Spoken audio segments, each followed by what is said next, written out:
ان الذین جاءوا بالافک عصبۃ منکم، بے شک وہ لوگ جو آ چکے ہیں تہمت کے ساتھ، ایک گروہ ہے تم میں سے، لا تحسبوہ شرا لکم، تم نہ سمجھنا اس کو نرا شر اپنے لیے، بل هو خیر لکم، بلکہ اس میں بہتری ہے تمہاری، لکل امرئ منہم ما اکتسب من الاثم، واسطے ہر ایک کے ان میں جو کما چکا ہے گناہ، والذی تولی کبرہ منہم، اور وہ جس نے اٹھایا بیڑا تہمت کا، لہو عذاب عظیم، اس کے لیے عذاب ہوگا بڑا۔ جناب رسول اللہ صلی اللہ علیہ وسلم کی عادت تھی جب آپ غزا یا عمرے اور حج کے سفر پر روانہ ہوتے تو اگر ساری بیویوں کو نہ لیتے اور ایک کو لیتے تو ان کے درمیان قرعہ ڈالتے۔ سن 6 ہجری ہے، غزوہ بنو المصطلق کو جانا ہے، قرعہ ڈالا گیا، ام المومنین عائشہ صدیقہ العفیفہ کا نکلا، بی بی ساتھ ہوئی اور روانہ ہوئے۔ بی بی کے لیے ایک اونٹ مقرر تھا، اس پر کچاوا ہوتا تھا اور بی بی پردوں کے اندر اس میں بیٹھتی تھی۔ یہ جو آج عورتیں موٹر سائیکلوں پر اور روڈ اور راستوں پر کھل کر پھرتی ہے، یہ نقشہ اسلام کے خلاف ہے۔ چمکی نتی حمیدہ جب انگلش سے تھی بیگانہ،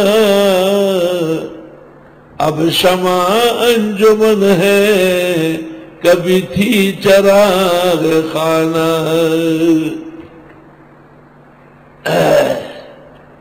حدیث میں ہے جب قیامت کے دن فاطمہ الزہرا میدان حشر میں آئے گی، اعلان ہو جائے گا، اے قیامت کے لوگوں نگاہیں نیچے کر لو، حضرت محمد کی فاطمہ آ رہی ہے۔ ام المومنین عائشہ صحابہ کی جماعت میں پیغمبر کی عزت و ناموس ہے، لیکن کبھی بھی کھل کر گھوڑے اور اونٹ پر نہیں بیٹھی۔ افسوس صد افسوس دل کے پپولے جل اٹھے سینے کے داغ سے،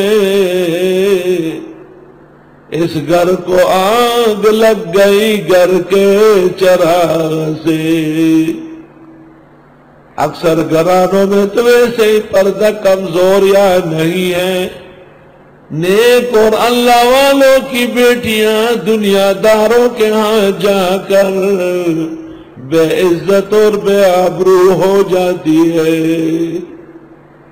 اللہ اللہ، تنہا داغ داغ شدو پمب کجا کجانے ہم، ایک دزڑ حال میں درتا ہوئے خندہ بپریگ دے پجڑا بشے مہینہ۔ توبہ توبہ توبہ توبہ، یا اللہ شریعت کے غلبے سے مسلمانوں کی عزت رفتہ بحال فرما۔ توبہ توبہ۔ کجاوے میں بی بیٹھتی تھی، آدمی مقرر تھے، وہ کجاوا اٹھا کر اونٹ پر رکھ لیتے تھے اور سفر شروع ہو جاتا۔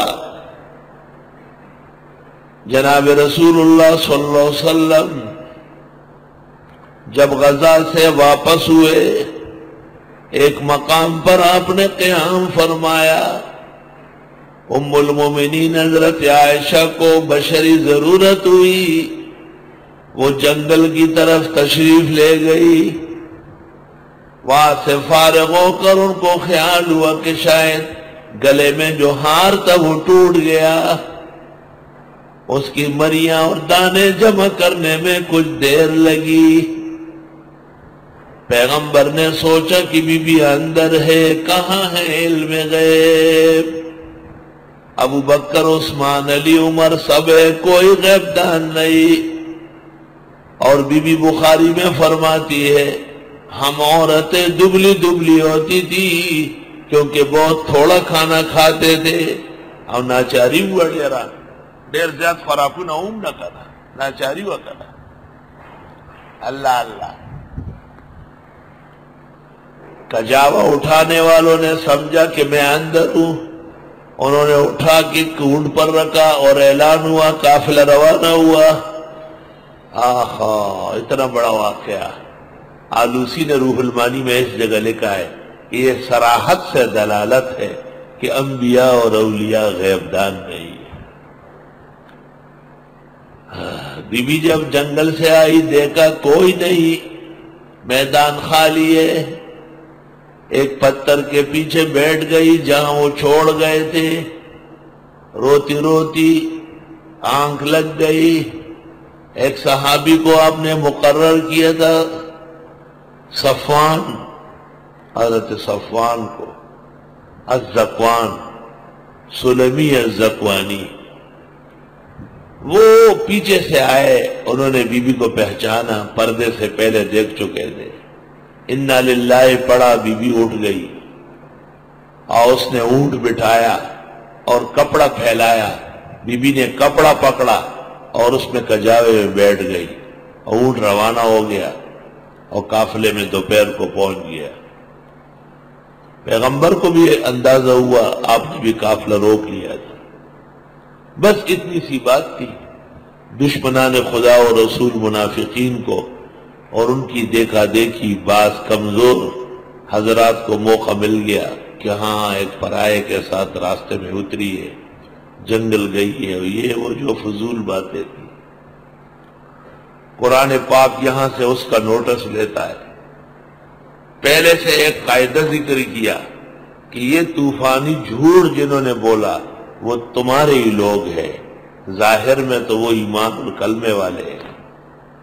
آپ بالکل یہ نہ سمجھے کہ اسلام کی نفی ہے، اس میں اسلام کی عزت و صداقت ہے، کیونکہ رب العزت نے حضرت محمد صلی اللہ علیہ وسلم کی عزت و آبرو کے لیے سورۃ نور نازل فرمائی۔